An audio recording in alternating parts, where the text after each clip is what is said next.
I recommend doing it in front of a mirror, and that's because your plank may feel different to what it actually looks like, or it may just take little tweaks in order to get your plank in the right position. Now, whether you're going for a forearm plank or a straight arm plank, the idea is the same, which is that we're going to have the elbows or the wrists underneath the shoulder. So as you can see, I've got my wrist here and it's directly underneath my shoulder, so that when I'm in the plank, I'm in a nice strong position here. The exact same goes for a forearm plank. As you can see, my elbow is directly underneath my shoulder for a nice strong position here. In either position, if we see that our shoulder is behind, then this is going to cause you to raise the hips and take away from the plank position. So this means that if you're ever told that your hips are too high, all you need to do is reset your shoulders in order to get back into plank position. In terms of feet position, I don't really have much of a preference in terms of whether you go a bit wider or closer. Some people do. I'm not that fussed. The one thing you want to make sure of is that you've got good grip on the floor. So if you're on a mat like this and it's really slippy, then I recommend moving your feet off. But if you do find your feet are slipping, that may be because you are driving those shoulders back and raising those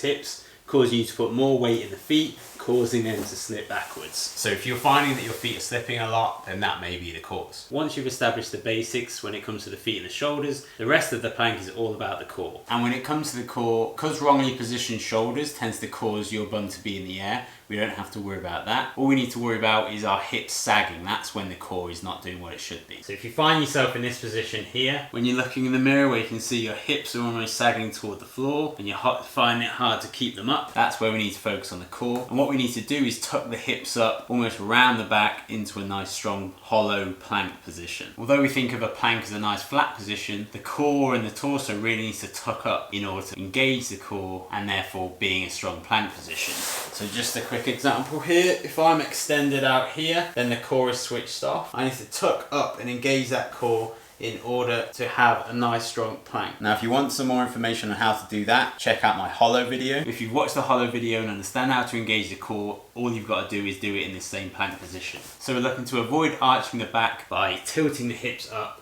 and keeping the ribs down, and hold that nice strong plank position here. And one of the main things I advise when in a plank is to try and make your core work as hard as you can. And what I mean by that is some people find that their legs burn in the plank because they're working a lot, which they are. Some people find that their shoulders and arms are burning because they're working a lot, which they are. That said, I want you to be contracting your core as much as you can whilst holding a plank, with the goal to be working the core more than the legs and shoulders are having to, because that's where I find that's not only where you get the most benefits out of a plank, but it also helps you maintain a proper position and keep your focus on the core, which is of course the focus of the plank.